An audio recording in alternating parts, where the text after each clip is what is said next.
یہ بیکٹیریا فوٹوسینتھسس کے عمل کے ذریعے سمندر میں موجود کاربن ڈائی آکسائیڈ کو سورج کی مدد سے گلوکوز میں تبدیل کر کے خوراک حاصل کرتے تھے اور آکسیجن گیس کو بطور پروڈکٹ خارج کر دیتے تھے، جس کی وجہ سے یہ اسٹرومیٹولائٹس کالونیز آکسیجن پیدا کرنے کا بہت بڑا ذریعہ بن گئیں۔ اس اسٹرومیٹولائٹس نے رفتہ رفتہ سمندر کو آکسیجن سے بھرنا شروع کر دیا۔ آکسیجن کی بڑھتی ہوئی مقدار نے پورے سیارے کو تبدیلی کی راہ پر ڈال دیا۔ اگلے 2000 ملین سال تک سیارہ زمین کی فضا میں آکسیجن مسلسل بڑھتی رہی اور رفتہ رفتہ محوری گردش بھی سست ہوتی چلی گئی، جس کی وجہ سے زمین کی ایک دن کی مدت 16 گھنٹے تک بڑھ گئی۔ اسی دوران زمین کی جغرافیائی تاریخ کا ایک اہم ترین واقعہ بھی رونما ہوا۔ جیسا کہ میں نے تذکرہ کیا تھا کہ اگرچہ پورا سیارہ سمندر سے ڈھکا ہوا تھا، لیکن آتش فشانی عمل کی وجہ سے بڑی تعداد میں جزائر کا ظہور بھی ہو چکا تھا۔ انہی جزائر نے 400 ملین سال کے عرصے میں ٹیکٹونک پلیٹ سے ٹکراؤ اور آتش فشانی عمل کے باعث مل کر پہلی بار ایک بہت بڑے خشکی کے ٹکڑے یعنی بر اعظم کو جنم دیا۔ یہ طویل ارتقائی عمل جہاں زمین کے جغرافیے پر اثر انداز ہوا، وہیں اس نے زمین کی آب و ہوا پر بھی گہرے اثرات مرتب کیے، اور وقت گزرنے کے ساتھ ساتھ زمین کا درجہ حرارت کم ہو کر خوشگوار 30 درجے سینٹی گریڈ تک پہنچ گیا، اور دن کا دورانیہ بھی 18 گھنٹے تک طویل ہو گیا۔ زیر زمین ٹیکٹونک پلیٹس کی حرکت اور ٹکراؤ کے باعث 750 ملین سال قبل بر اعظم روڈینیا شدید زلزلوں کی زد میں آ گیا۔ ان کی شدت کی وجہ سے یہ عظیم بر اعظم 2 حصوں میں تقسیم ہو گیا۔ اس دور میں بڑے بڑے آتش فشاں پہاڑ وجود میں آئے جو کہ کثرت سے لاوا اگلتے تھے، جس کی وجہ سے زمین کی فضا دھوئیں اور کاربن ڈائی آکسائیڈ سے بھرتی چلی گئی۔ یہ کاربن ڈائی آکسائیڈ فضا میں موجود بادلوں سے مل کر تیزابی بارش کی صورت میں زمین پر برستی تھی۔ اس عمل کے باعث یہ کاربن ڈائی آکسائیڈ زمینی چٹانوں میں جذب ہو کر قید ہو جاتی تھی۔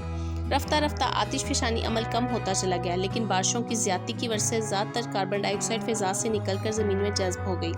اس گرین ہاؤس گیس کی فضا میں کمی کے باعث زمین کا درجہ حرارت تیز سے کم ہونا شروع ہوا، اور محض چند ہزار سالوں میں سیارے کا درجہ حرارت گر کر -50 سینٹی گریڈ تک پہنچ گیا، اور 650 ملین سال قبل پورا سیارہ پہلی آئس ایج کی لپیٹ میں آ گیا۔ اگلے 15 ملین سال تک زمین خط استوا تک برف کی کئی کلومیٹر تہ کے نیچے دبی رہی۔ اگرچہ زمین مکمل طور پر برف سے ڈھکی ہوئی تھی، لیکن زمین کا مرکز اب بھی سورج کی سطح کی طرح گرم تھا، جس کی وجہ سے آتش فشانی عمل مختلف پیمانے پر جاری رہتا تھا۔ سیارے پر بارشوں کی کمی کے باعث کاربن ڈائی آکسائیڈ فضا میں بڑھتی چلی گئی، جس کے نتیجے میں درجہ حرارت میں اضافہ ہوتا رہا اور رفتہ رفتہ سیارے پر جمی گہری برف کی تہ نے پگھلنا شروع کر دیا۔ برف کے تیز پگھلاؤ کے باعث نمودار ہونے والی چٹانوں پر نئے آتش فشاں پہاڑوں نے جنم لیا، جس کے باعث درجہ حرارت مزید بڑھا اور برف کے پگھلنے کی رفتار مزید تیز ہو گئی، اور 540 ملین سال قبل تک زمین مکمل طور پر آئس ایج کی گرفت سے نکل آئی۔ اسی دور میں سمندر میں کئی اقسام کے سمندری پودوں اور آبی حیات کا ظہور ہوا، اور زندگی انتہائی تیزی سے سمندر میں پھیلتی چلی گئی۔ 460 ملین سال قبل تک ہزاروں اقسام کے آبی حیات سمندر میں پھیل گئے، اور یہ سب کچھ بہت تیز رفتاری سے ہوا، جس کی وجہ سے سائنسدانوں نے اس حیرت انگیز دور کو کیمبرین ایکسپلوژن کا نام دیا۔ اس دور کے کئی فوسلز اب بھی سمندری چٹانوں میں بآسانی مل جاتے ہیں۔ سمندر سے باہر مسلسل آتش فشانی کی بدولت نئے بر اعظم گونڈوانا کا ظہور ہو چکا تھا، مگر خشکی پر الجی کے علاوہ اور کسی قسم کی زندگی موجود نہیں تھی۔ اسی دور میں فضا میں موجود آکسیجن اور شمسی تابکاری کے تعامل سے ایک نئی گیس وجود میں آئی، جس کو ہم اوزون کے نام سے جانتے ہیں۔ اگلے 120 ملین سال تک اوزون کی تہ میں مسلسل اضافہ ہوتا چلا گیا، جس کی وجہ سے زمین سورج کی خوفناک الٹرا وائلٹ شعاؤں سے محفوظ ہو گئی۔ رفتہ رفتہ 375 ملین سال قبل بالآخر خشکی پر بھی پودوں اور دوسرے ایمفیبینز جانداروں کا ظہور شروع ہوا۔ 360 ملین سال قبل تک ٹیٹروپوڈز جانداروں نے مکمل طور پر خشکی کو اپنا گھر بنا لیا، اور گھنے جنگلات نے پورے بر اعظم گونڈوانا کو ڈھک دیا۔ زندگی پوری طرح زمین پر پھیلتی چلی گئی، لیکن پھر 250 ملین سال قبل یکدم شدید زلزلوں اور آتش فشانوں کے پھٹنے کا آغاز ہوا۔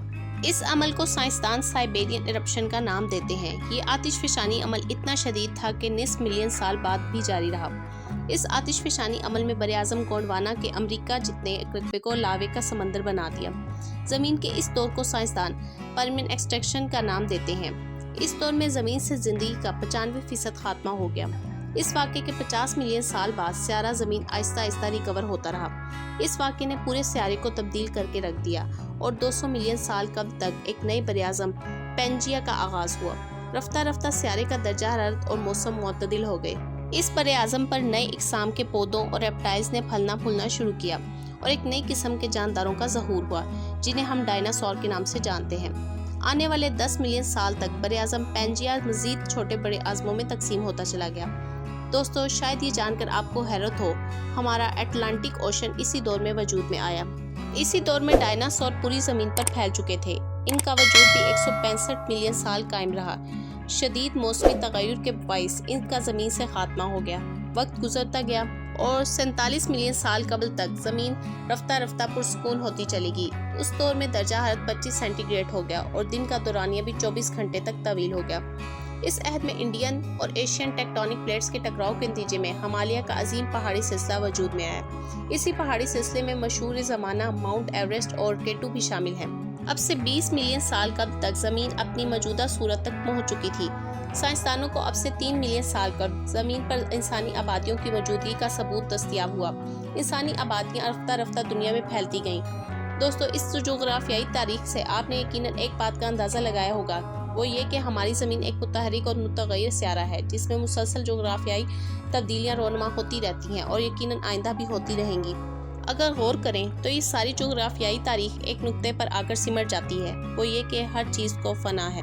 ریمل شاہ اپنے ادارے اور چینل کی طرف سے آپ کا شکریہ ادا کرتی ہے۔ دنیا کی مختلف قوموں اور ملکوں، سیاحت، سیاست اور تمدن، مزید معلومات کے لیے میرے ساتھ جڑے رہیں۔ ملتے ہیں اگلی ویڈیو میں نئے عنوان اور علمی مواد کے ساتھ۔ تب تک کے لیے اللہ حافظ۔